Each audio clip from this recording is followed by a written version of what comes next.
టమాటా పప్పు చేసుకొని బంగాళదుంప ఫ్రై చేసుకుంటే కాంబినేషన్ నిజంగా అద్దరిపోద్ది కదండి.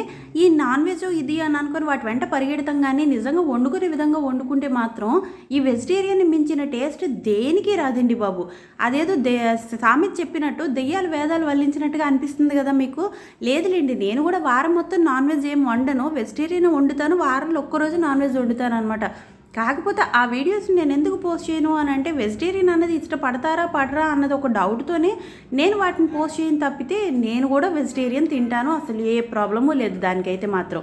ఈరోజు కూడా టమాటా పప్పు చేస్తున్నాను. అయితే టమాటా పప్పు చేసినప్పుడల్లా కూడానండి మామూలు కందిపప్పే వాడేదాన్ని, కానీ ఈ మసూర్ దాల్ వాడుతూ ఉంటే మాత్రం నిజంగా టేస్ట్ రెట్టింపు అవుతుందన్నమాట.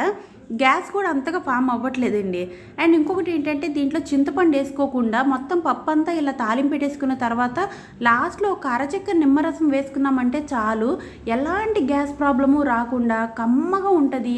నిజంగా చాలా టేస్టీగా ఉంటుందండి ఈ టమాటా పప్పు అయితే.